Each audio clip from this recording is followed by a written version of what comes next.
Bro, if you thought I was gonna stop or slow down just because I hit 500 subscribers, you were riggedy wrong, son, because this party is just getting started. And today I have a very special video for you guys.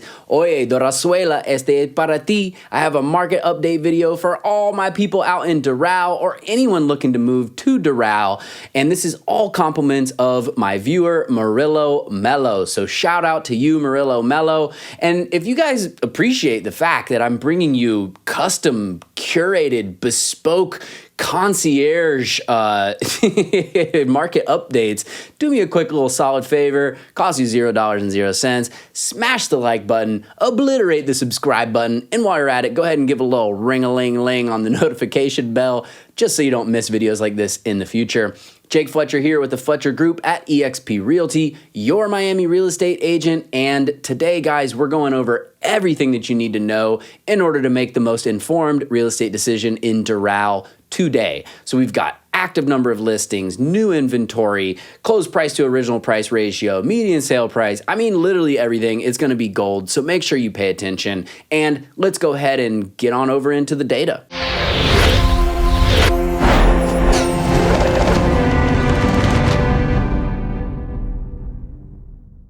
Righto then, chaps, let's get into this data.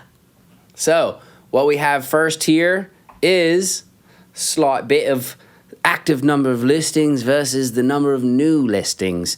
Thank you, my British accent is too good for YouTube. So you can see here, before I zoom in, you got January 2022, July 2022. Our x-axis is our months. Our y-axis is the number of listings. We're looking at all property types. And again, we're looking at Doral, or Doral, Florida. And what we see is a general decrease in the number of new listings over time. It's been a gradual decrease, but it has been a decrease in the number of new listings, meaning less new inventory is coming onto the market continually. And then what we've seen in active number of listings, the blue line here, is the same thing we see across the country. Right around, right after the pandemic hit, we just see a number of active listings go into the basement. And then in recent months, though, this is important, you've got since about April, we've seen a pop-up in the number of active listings, okay? And then you also see a correlating pop-up here in the number of new listings. We see number of new listings level out a little bit there, right? But active number of listings actually went up right there. So in the last month, active number of listings went up, number of new listings went down. So what do you think that means? Probably means that the number of sales decreased. So keep that in mind. Let's see if we're right about that, right? I know we're right. I already looked at it, but we'll pretend. So let's look at the same thing for condos and townhomes. And yeah, same thing. After pandemic hit, there was like a little bit like, whoa, is this Armageddon? And then people were like, oh, totally take your properties off the market. Nobody wants to sell because there's nothing to buy. And went down to the basement with inventory. And then in the last few months, we've seen inventory increase, right? And then same thing with number of new listings for condos, townhomes, villas, etc. You've got a bit of a gradual decrease over time with the number of new listings, so less inventory coming on the market. Let's take a look at the same thing for single-family homes, and we see pretty much the same thing, except what's very interesting about this graph, yes, we see inventory decrease, housing supply decrease, and then we see the pop-up, right, that correlates with the number of new listings. And then what we see here, number of new listings decrease there, but we also see a pretty big decrease in number of active listings, right? So remember right here for condos, we saw number of active listings increased while we had a flat line with the number of new listings. And then with single-family homes, we saw a decrease in the number of new listings and a decrease in the number of active listings, right? So pretty interesting to note there. Let's take a look at the next graph here. We've got number of sales in the blue line versus months of inventory in the orange line. And for anybody listening, our left y-axis is the number of listings. Our right y-axis is the number of months. And on the bottom, you've got the months. So basically what we're seeing here is months of inventory. Try to ignore this little anomaly here. So we saw such a decrease in the number of sales that it made it look like months of inventory was like way out and up in the sky. So just kind of ignore that for a second.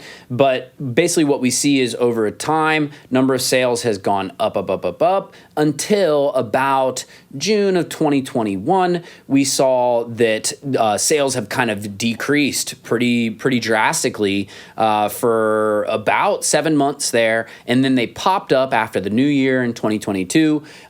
People probably running to lock in their interest rates while they can, and then we've seen a decrease in the number of sales since about that would be April of 2022. So since April, which keep in mind, that's a lagging indicator. Sales is a lagging indicator because what's selling today went under contract a month or 45 days or even 60 days ago. So for the most part. Now, what that means is that the houses that we're selling there were actually going under contract in, potentially March or February, right? So, and then at the same time, we see months of inventory has just gone down until we've gotten to this, basically we're at about 3 months, and even at points in time, we were sub 3 months of inventory, meaning if nothing else new came on the market, it would take about 3 months or less to sell the existing supply on the market. So very, very strong seller's market. Very hot market. So yeah, let's look at next the same graph, but for just condos and townhomes. We see same thing. Ignore this craziness right here. That's like a statistical. I don't want to say a statistical anomaly, but it's not as significant as it might look. It is significant, but it doesn't tell us a whole bunch of useful information. So same thing for number of sales. We see it go up.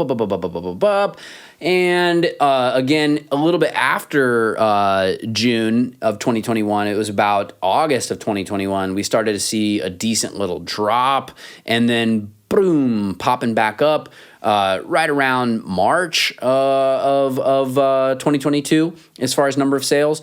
Flatline for a month, and then since April of 2022, it's just been boom, dropping down into the basement again. I guess that would be May. June, July. Yeah.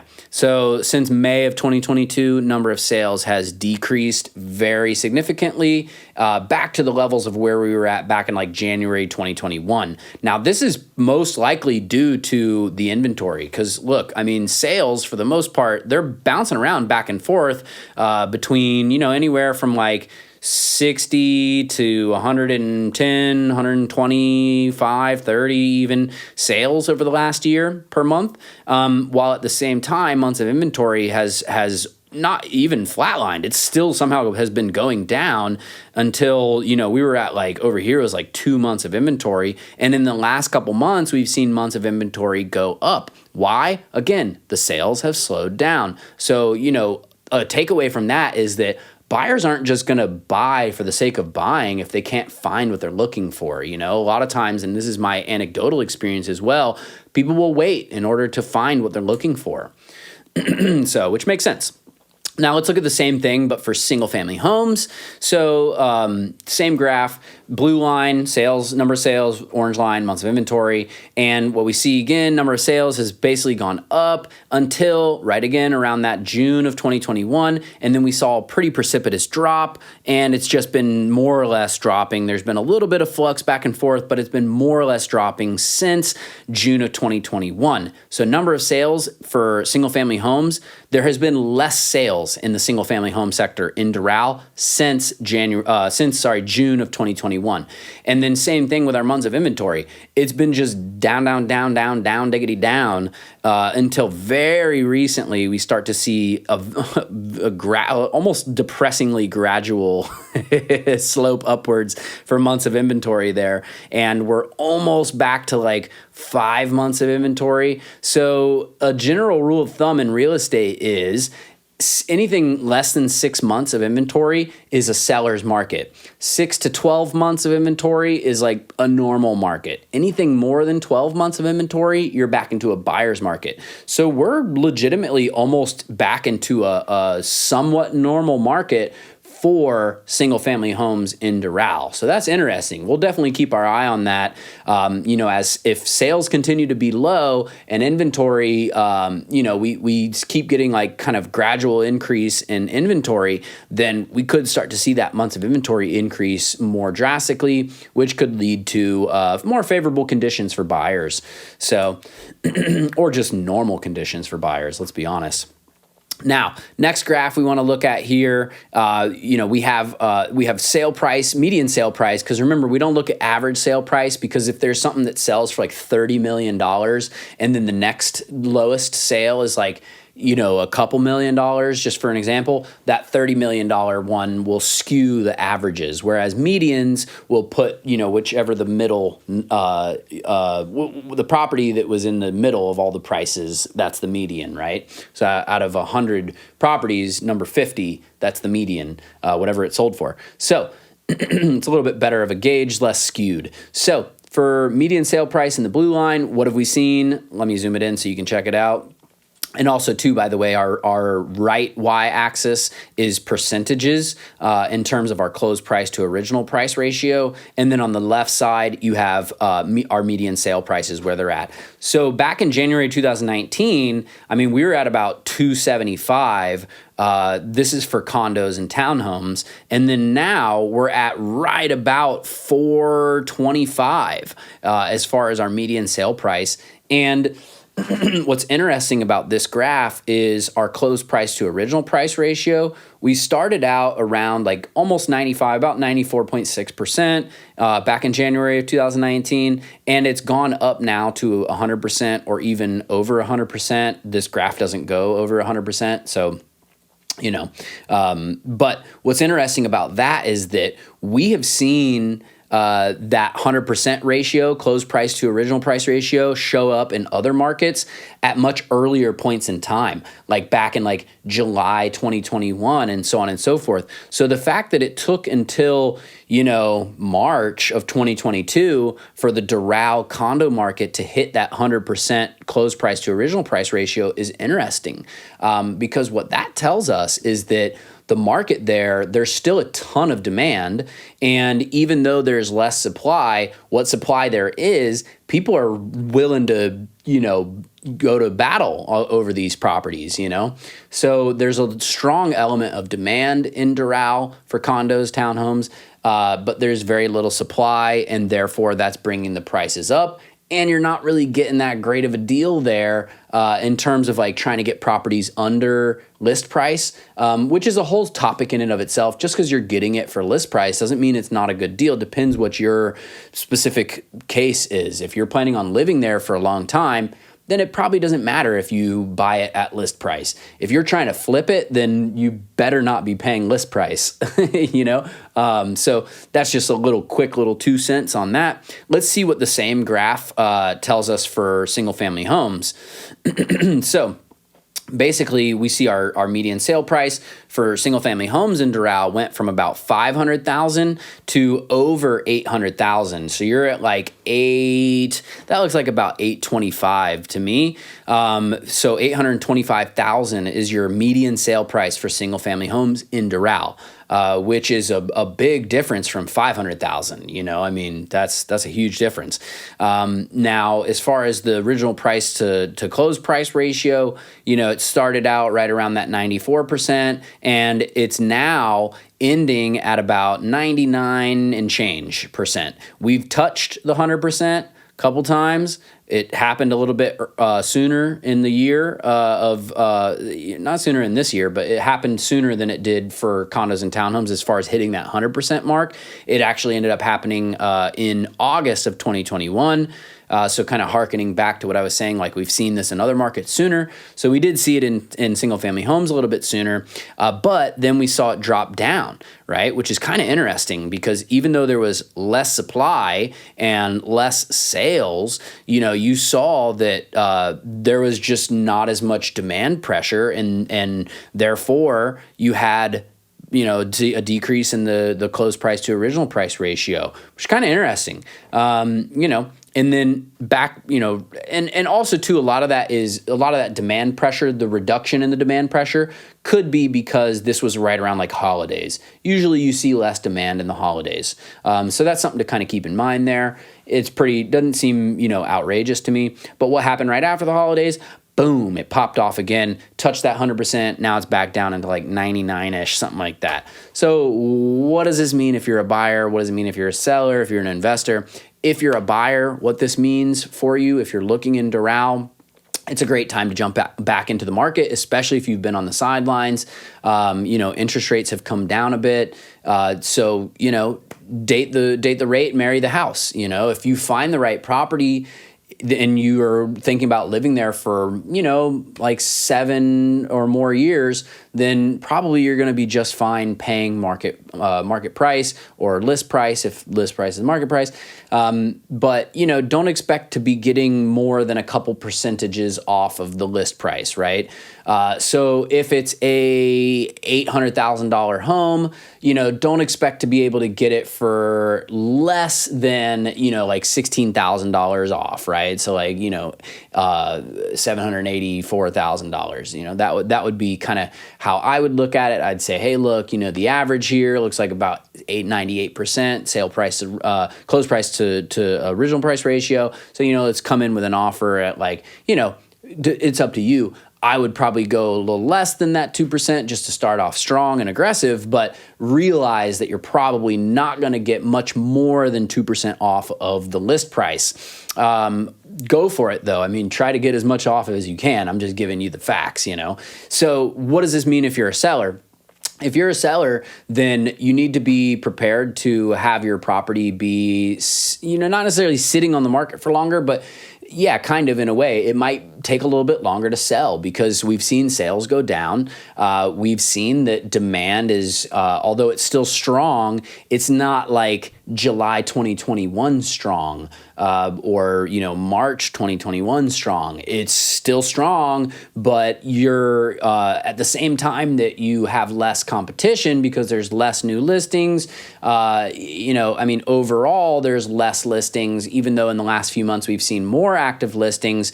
There's less listings cumulatively than there have been over the last couple of years. So you do have a little bit less competition, but sales have decreased, right? So realize that you have to be very responsive to the market here. If you put your home on the market and within a week you're not getting any offers, then you're either overpriced or the house doesn't show well, or it's not easy to show, meaning that you're not giving your realtor enough days to show it, like open days or open times, things like that. Those are the 3 reasons why houses don't sell. So rewind the video if you need to hear that again. Every single seller in the world who thinks that it's because, whatever random reason. There's only 3 reasons that houses don't sell. What does this mean if you're an investor? Well, Doral's a really hot market to invest in. So if you find a good deal, then definitely you're probably good. If it meets your pro forma requirements, then you're probably good because Doral is going to be an area that continues to see increased, property values, in my opinion. So, obviously my crystal ball malfunctions all the time, but in my opinion, Doral it's not getting colder. Since I've lived in Miami over the last 10 years, Doral has just gotten hotter and hotter and hotter. It used to be like nobody lived in Doral 16 years ago. Now it's like popping off. You have crazy, dope stuff going on in Doral. So I think it's an area that's very much on the up and up. If you can find a good property, then go for it, And those are my thoughts, guys. Let me know what you think down in the comments below. If there's any other communities that you want me to do a market update for, let me know in the comments. I'll be more than happy to. And, if you need help from an expert in Miami real estate, all my contact info is down below. Jake Fletcher here with the Fletcher Group at eXp Realty, your Miami real estate agent. And give me a call, guys. I'd love to help you out. I'd love to make sure that you're represented properly in the Miami real estate space. So again, all my contacts down below. You can schedule a consultation, free consultation with me. My calendar link is down there. You can call me, DM me, send me a carrier pigeon, telepathically communicate, whatever you want to do, and we'll make it happen. So that's about it. I hope you guys enjoyed this video. And if you have any questions or anything else, drop me a comment, give me a call, whatever it is. And I look forward to seeing you guys on the next one. Until then, hope you stay winning, and I'll catch you then. Peace.